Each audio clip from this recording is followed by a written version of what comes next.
Hi guys, today we're going to go ahead and replace the garage door torsion springs. You see this one's broken here. We're going to replace the left hand and the right hand side and just go through the steps of how to do that. So step one, remove power from your garage door opener. Step, release your garage door, and then you want to pull this clip out.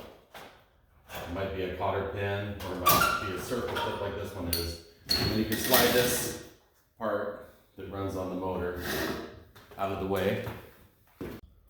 So these are the replacement springs.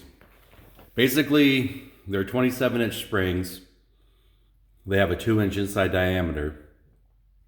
One of the ways to find out what spring you have, one, they paint red on the springs, so it's like the red will be one of the identifiers of the spring. Two, you can measure 20 coils, and this particular one at 20 coils is 4.5 inches, which tells you their rating at the red. That's one way to find out. There's a lot of ways that they'll instruct you when you're purchasing the parts. I put the right hand winded side on the left hand side, and the left hand winded side on the right hand side. You can see the cone, this end is also painted red, so that will go on our left-hand side looking at the door for the right-handed winded side of the spring. It's a little confusing, kind of counterintuitive, but that's the way that they are set up. What you'll need for tools today, a pair of vice grips, a 9/16 wrench, and a 9/16 socket, winding bars. I purchased the winding bars separately. These ones have a red indicator, so you know they're all the way in. This can be a dangerous job, so you want to be very careful when you do it.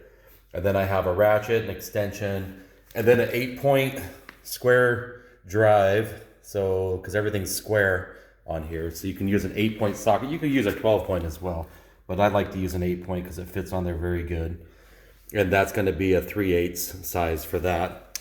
And that's pretty much all the tools you need to do this job.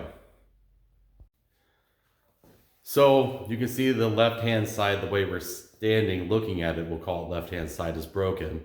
So the right-hand side, we actually need to unwind the spring first. We're going to get set up to do that. We need to take all the tension off of this rod, and then we'll attack the sides where the cables and the drums are at there. Factory zone, stay backed up. So when you're working here, if that were to come loose, it wouldn't throw this rod off and hit you or anything like that. So technically right now, we can hold the tension on the rod. It's sprung this way, okay? So with that rod being locked in there, we can now loosen this because the natural way it's going is down, and that's locked against the door. You can hold it with the top rod in place as well, and that way this pole won't come out. Then you want to loosen these, and we'll see where they were marked earlier. Okay, and the spring's free, so you want to be very careful at this point now because it wants to come down. Okay, so you're going to hold up on this, and you're slowly going to let that turn down, and when it hits, it's in place. We're going to wash and repeat this. But we're going to keep lifting up and rotating down. It's nice to have a longer handle so you don't get your hand pinched in between. So we're just going to keep doing the same thing, winding the spring down. It's slow, and it's tedious, but you got to be careful doing it. But I'll come back when we have it loose.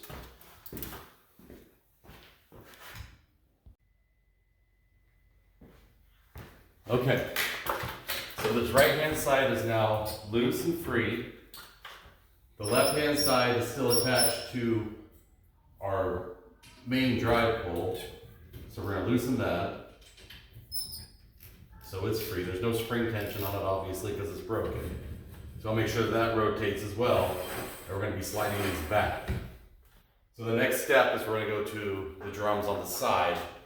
We're going to loosen those, slide them in, take the cables off, and then slide the pole past it one direction, and then take the spring off, and then vice versa to take the springs off. And then we'll set them up by putting the right tension on the cables for the next step after that. It could have just been out of adjustment. I'm not 100% sure.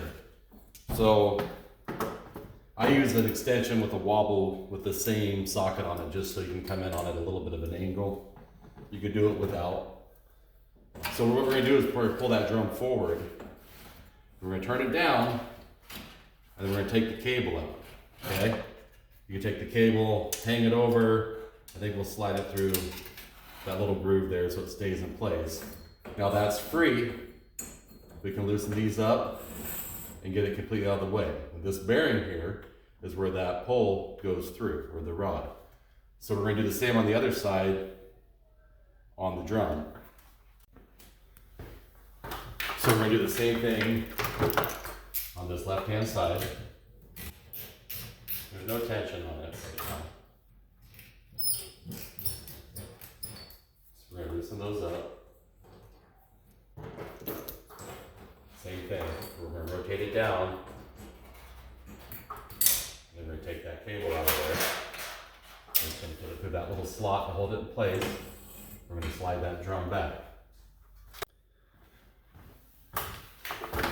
So the next step is we're gonna unbolt the spring from each other.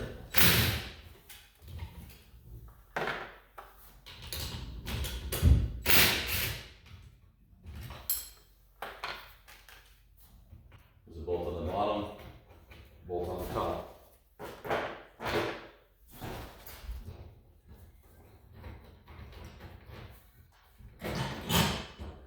Okay, and you can see this bearing here.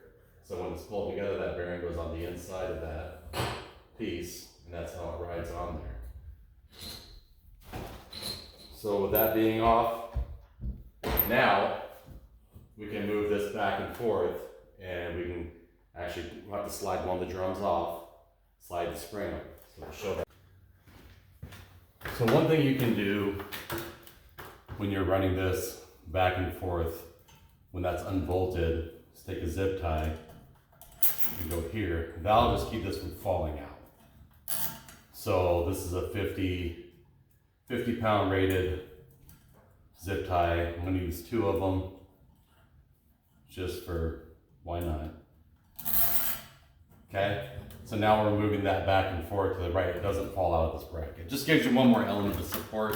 So we're gonna carefully pull that through enough to where that comes off. And we're gonna slide the drum off first. And then we'll slide the spring.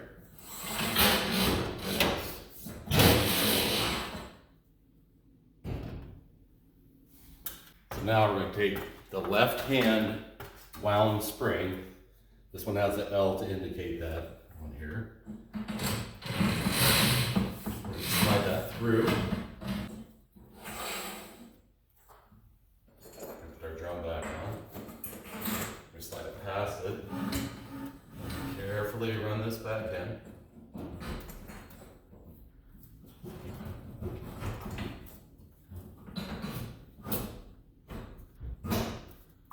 You can see where the lines are at on it, about where that was at. So we'll put it back to where we found it, and we'll set the drums up here in a second. Now on the left-hand side, we want to pull that through. That came out pretty easy. Pull the drum off.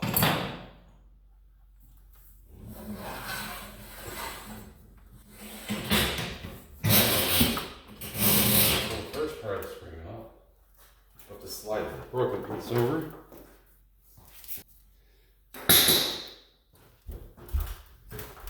Slide that off.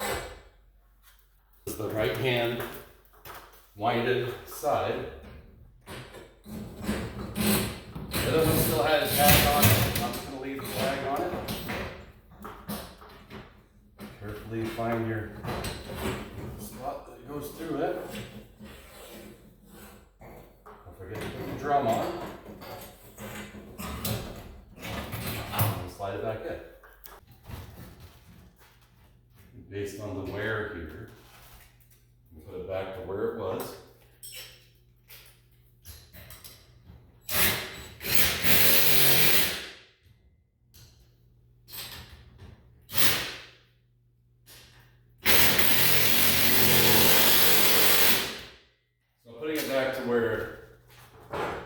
it had the wear lines at, so that it's back in the same spot that it came out.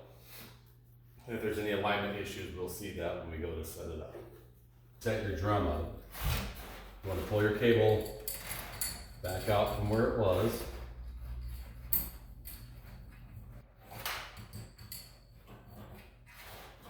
And you're going to want to wind it up. And you want to have it kind of taut.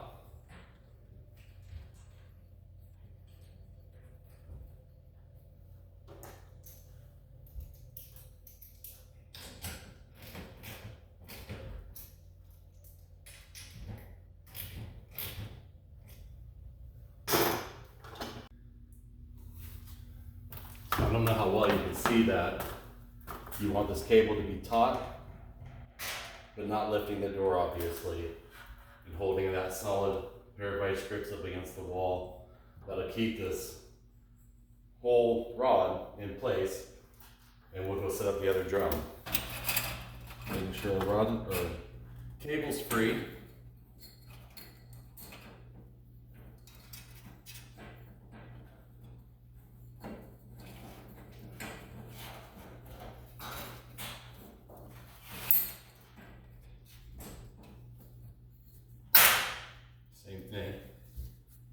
Since the rod's held on the other side, we're just going to make it tight here.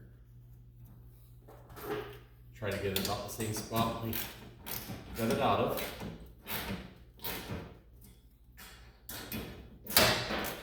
We're going to run it down until about the touches, and then half turn to tighten.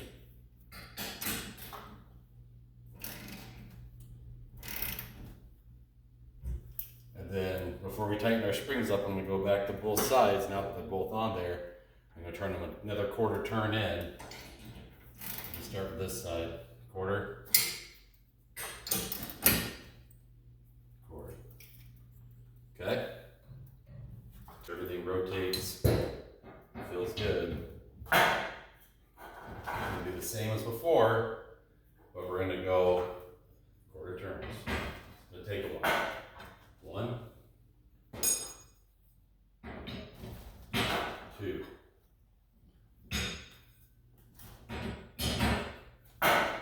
3, 4. So that's how we're going to do it. We're going to do that 28 and a quarter times. That's 4 quarters, so 1 rotation. And we'll come back when we get it up. We're at 28 quarter turns now. And I just tightened them, keeping this up in place. Make sure they're good and tight. That was nice and tight. This one's nice and tight. So now, what we're going to do is we're going to raise it. We're going to remove this and slowly letting this down before taking it out. It's pretty tight there, so we'll start that off as 1. And every time you tap, 2, 3, 4. Off. We'll come back when we finish up on this side too.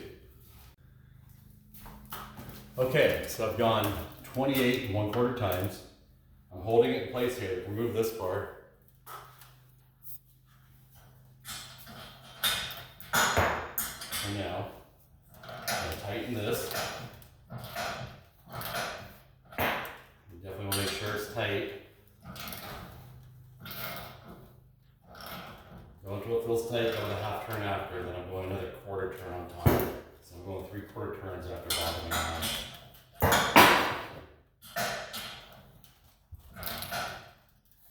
Or till just when it feels right.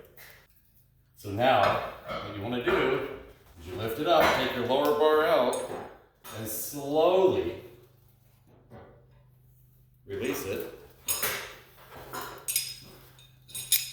And it should be good. So the last step is just making sure the door now opens easily, which it seems to.